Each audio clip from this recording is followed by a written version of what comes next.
Kapalaran ng Scorpio ngayong araw ng January 25. Scorpio.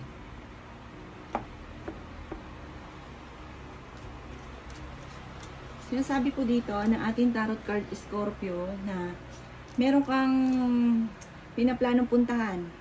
Sabi po dito, maaaring may mga pagsubok ang pinagdadaanan sa ngayon. Parang maraming mga inaasahan na hindi natutuloy. Sinasabi rin po dito na nai-stress ka sa ngayon. Sinasabi rin po dito na kayo daw po ay parang meron kang attitude na parang nagiging makasarili daw po kayo. Sinasabi rin po dito na malakas ang inyo pong karisma. May darating na bagong pag-ibig sa mga single. Sabi rin po dito may darating na tukso naman sa mga may karelasyon. Sinasabi rin po dito na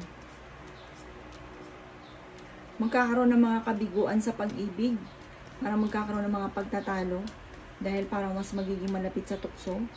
Sinasabi rin po dito na maaaring may mga inaasahan ka na parang makakancel, hindi matutuloy ko naman po yung inaasahan ninyo. Sinasabi rin po dito na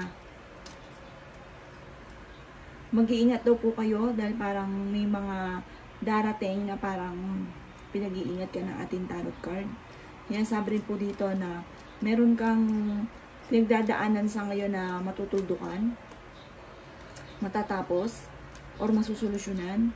Sinasabi rin po dito na pag-isipan, parang kailangan kapag nagkaroon ka ng desisyon, hindi lang para sa sarili. Parang isipin mo din kung anong magiging epekto nito para sa pamilya. Sinasabi rin po dito na maaaring matalino daw po naman kayong tao. Sinasabi rin po dito na kailangan nyo pag-isipan ang desisyon na gagawin yung desisyon. Sinasabi rin po dito na maaaring magkakaroon ng pagtatalo sa loob ng inyong tahanan. Huwag ka daw pong makakalimot magdasal. Sabi dito, pag-isipang mabuti kung ano man ang magiging desisyon. Kung ano man daw po yung sitwasyon ninyo sa ngayon. Sinasabi rin po dito na parang may matagal ka ng problema na hindi pa nasusolusyonan na kailangan daw pong masolusyonan. Yan ang kapalaran ng Scorpio ngayong araw ng January 25.